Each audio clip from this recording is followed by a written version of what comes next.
Welcome to Innovation and Leadership. I'm Jess Larson. Today on the show, we've got Dave Kerpen. One of my favorite stories to tell about signature style is around an experience I had with Likeable Local and raising money. I got a email intro to an investor in Silicon Valley, Dave McClure from 500 Startups, and I got a warm intro, which you would think would be a good thing, but Chairman of Likeable Media, New York Times bestselling author. If you didn't catch part one, I really recommend going back and hearing about a number of things that he's accomplished. Dave, I really liked where we were going at the end of episode one, and I want to talk about this humanness and being dialed into what really matters, and how that translates into your writing. I mean, there's more books every year than there's been in the year beforehand. You know, somebody having written a book is becoming a more and more common thing, but a New York Times best-selling book is still uncommon. I'm interested, I guess my first question about writing is that likableness, that humanness, that what really matters. Do you feel like you've been able to bring that to your books, or what do you feel like the secret of some of your books has been? Well, I can talk about my books, but I'll let me go even further sort of back and sort of talk about the process. And I do think that writing in general is, I have very, very few regrets, but I wish I wrote more earlier.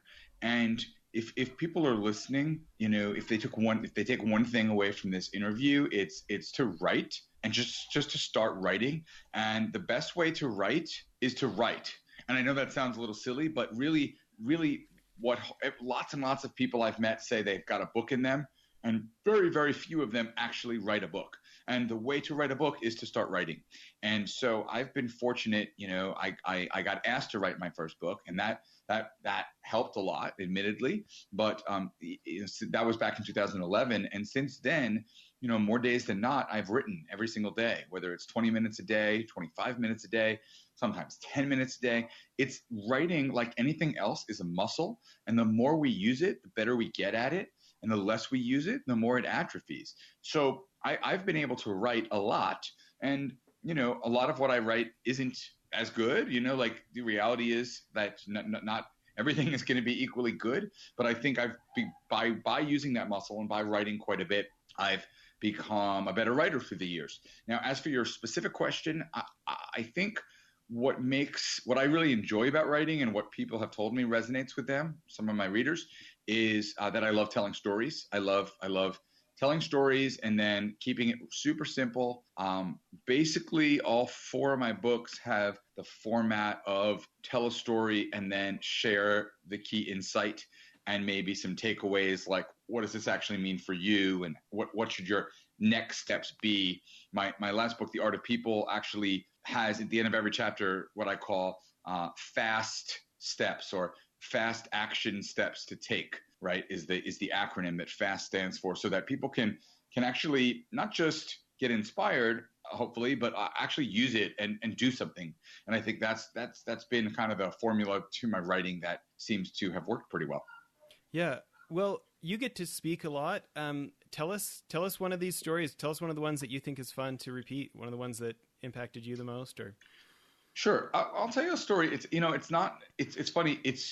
It's a very, I don't want to undersell the story, but it's you wouldn't think, based on part one of, I closed, as you know, part one of this interview with a really deep, impactful story of me meeting a senator.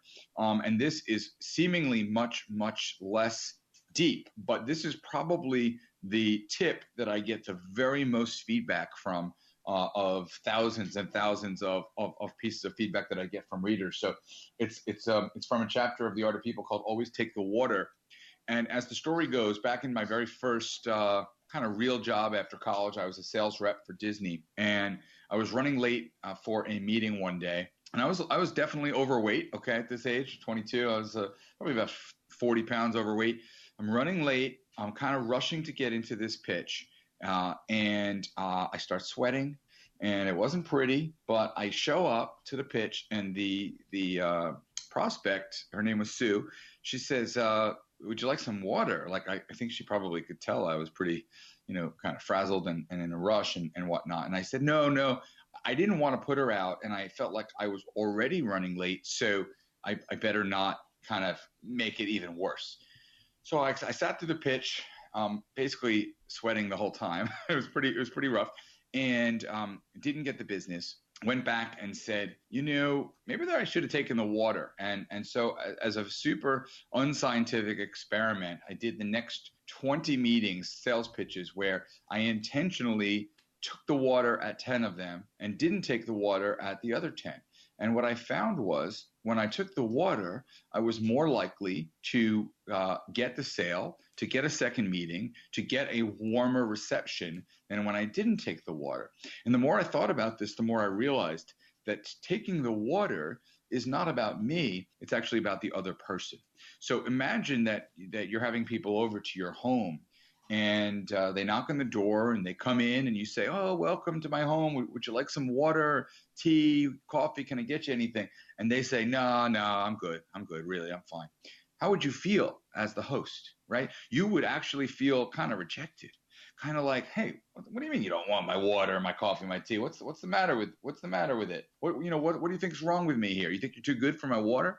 So the reason that you should always take the water or coffee or tea or beer or soda or whatever it is you're offered when you go to a meeting is much more about making the other person feel like they're doing a good job, like they're a good host, and make them feel good, which then in turn, of course, sets you up for success. And that kind of mentality shift for me made a very, very big difference. And I've been fortunate enough to be able to share that with others, and have gotten actually some unbelievably great feedback and stories from other people that started taking the water, or, I've had people that have been offered all kinds of crazy things. Like I said, beer, sake shots, soup. I mean, it's kind of crazy, but the thing is when people offer you something, they are genuinely, if you take them at face value, they're genuinely kind of putting their hand out. And for you to reject them and start off the relationship or conversation that way, it makes no sense. Whereas you can start off with a yes and make them feel good. It's interesting. I think about that, and I think about the times I haven't taken the water, figuratively, whatever that's been offered, right? And not just in that scenario, but just in general being offered. I almost feel like maybe I just needed some more humility sometimes to accept the help of sometimes I need to, instead of having this attitude of I've got everything handled, to be willing to be a little more human and let people in. Yeah, exactly. And that gets to another story I've got about vulnerability. And it's from a chapter called Crying is for Winners. And so often in business and in life, and especially for men, we've been taught to be strong and to not be vulnerable, right? I mean, if you're a kid, especially if you're a boy, and you get hurt and you're crying, what do adults tell you? Stop crying. Don't cry. It'll be okay, right? So we teach that from a very, very young age. Toughen up, don't cry, get it together. And the irony of it all is that when we are vulnerable as leaders, it actually attracts people to us. And I had a management meeting some years ago with Likeable Media where I first kind of realized this accidentally. I ended up, doing an icebreaker that got super, super personal, and people really, basically like all 5 of us in the management team cried when we shared our stories. And surprisingly to me at the time, it didn't put people off. On the contrary, it actually really bonded us together as a team. And so I have learned that, believe it or not, the leadership team that cries together stays together. It's funny how that's such advice. That's advice that's so hard to take when I've got this like cardboard cutout version of myself I'm trying to get everybody to believe in, of, Jess is the man's man. He's tough, right? When it's really is kind of like the, call it vulnerability, call it authenticity, call it whatever you want, that is more magnetic, right? Yeah, no, it totally is. I mean, one of my favorite quotes is from Oprah Winfrey, who said, if I had known that being my authentic self would have made me so much money, I would have done it a lot sooner. It's we all. I mean, I was as guilty of it as anyone. I think we all kind of to one extent or another put up a front and put on a mask, and actually women have it even harder than men, because women are if you know they in business have to often kind of feel like they have to be the authority and be the tough ones in order to not be seen as weak. But the reality is, when we are able to take that mask off a little bit and be our authentic self, man, it really does attract people, whether it's employees or prospects or investors. I have been amazed at how it's an actual business advantage, and I know that sounds crazy, especially like you said about if someone that's been kind of like trying to be the man, but vulnerability and authenticity are a business advantage because of how rarely they are embraced. Yeah, you certainly stand out, right? Well, listen, let's take a quick break, hear from our sponsor for the show. Everybody, please stick around. We're going to hear more from Dave. So, Dave, now that we're back here, I really loved where we were going on that before the sponsor break here. So now I want to hear another story. What's another one? Yeah, well, it's funny. You closed right before the break with how you stand out. And one of my favorite stories to tell about signature style is around an experience I had with Likeable Local and raising money. I got a email intro to an investor in Silicon Valley, Dave McClure from 500 Startups. And I got a warm intro, which you would think would be a good thing, but actually got an auto reply email from him saying, and I paraphrase, I no longer check email because I get too many of them. If you're more creative, you'll figure out a way to get a hold of me. So I was like, all right, I'm up for a challenge. And I actually saw he was speaking at a conference in New York where I'm based. And so I bought a ticket. It was actually $1,000 to buy this ticket for this entrepreneurship conference. But I bought the ticket and figured, I'll track him down there and have a conversation, and hopefully things will go well, and I'll earn an investor. And after all, we have a mutual connection. So I still have that warm intro I can remind him of. And I went to the conference thinking, okay, great shot. And unfortunately for me, there were probably about 1,200 other entrepreneurs in the room that had basically the same idea. Now, they weren't necessarily all going after Dave, but there were maybe 6 or 7 VCs in the room and about 1,200 entrepreneurs looking to get a hold of them. And so I found myself at every turn in, a 30, 40, 50 person line. And I never met him all day. And I'm thinking at the end of the day, like, I'm going to be, I'm done. I'm actually online at 5:30, online at the cocktail hour for a beer to try to somehow get my money's worth. And all of a sudden I hear, I need to meet the man that's wearing those mother effing shoes. And I look up and there's Dave. He had sought me out. Instead of all these entrepreneurs seeking him out, he had actually sought me out because of my bright orange colored shoes. And we had a conversation, and he introduced me to his associate in New York, and they ended up putting $500,000 into my company. Now, obviously, I'm not going to tell everyone if they wear bright orange shoes, they'll have people writing them $500,000 checks. But I can tell you with certainty that had I not been wearing bright orange shoes, he would not have walked up to me, and I probably never would have had a conversation with him, and I probably never would have had that $500,000. So I now own 57 pairs of orange shoes, and I do wear orange shoes every single day. I've got sneakers, I've got Crocs, I've got, fancy brand name shoes for weddings and funerals, and I've got, orange shoes for every possible occasion. And it's actually been an incredible asset because I do stand out at any conference. And I also attract attention basically wherever I go. And it's funny because I've actually been told by a lot of introverts that they appreciate me wearing orange shoes because I give them something to talk about. Almost no day goes by where somebody doesn't say, hey, love your shoes, or love orange, or wow, those are crazy shoes. right? So it actually gives me all these extra opportunities to build relationships with people, whether, not all of them end up, changing my life in the way that Dave did, but they all are interesting, and I meet a heck of a lot more people than I would have otherwise. So when I do speeches and I talk about signature style, I say, again, obviously orange shoes aren't for everyone, but maybe there's a particular color tie or a handkerchief or a hat or a purse or a bracelet or a pair of sunglasses or a necklace or a bag or something that can be your accessory that you can be known by. I had a client that wore pearls all the time after we met. I had another client that put a flower in her hair, all the time. I have a friend that started wearing purple ties every day. So it obviously takes a little bit of courage, but those of you that are listening that can embrace this idea of a signature style, I think there's a lot of really valuable benefits. That guy who, I think he passed Jerry Bruckheimer as the Hollywood producer, highest box office movie producer in history. Brian Glazier, he's got that spiky hair, Yep. And he, if you read his book, A Curious Mind or whatever, he talks about that, what an advantage that's been of like, oh yeah, the guy with the spiky hair has helped him in Hollywood. No, it's totally true. And I am the guy with the orange, with the bright orange shoes. So that's definitely been a great experience.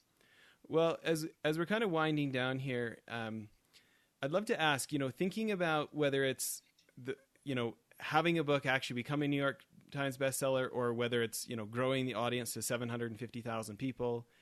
If you had one principle, somebody who's relatively savvy but hasn't reached the level you've reached, if you had one main piece of advice for them, what do you think it would be to grow an audience the way you've grown one? I think it's so limiting it to one is tough, of course, but I would say really, just primary. I'll give you a couple.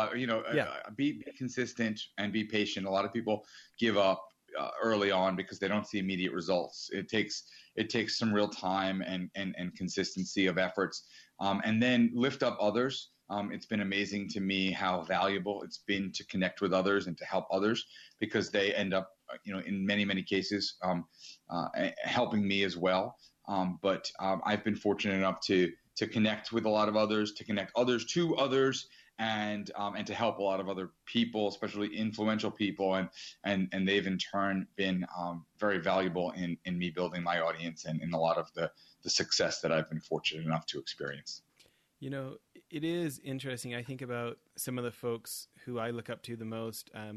We had a guest on who's a close personal friend, Lindsay Hadley, and her clients are now, A-list movie stars and billionaires and a really desirable client list. And she's like very well known for her willingness to use up social capital on people. Like, she is not incredibly guarded. I mean, she's not going to do something silly, give out the cell phone number of a A-list celebrity, right?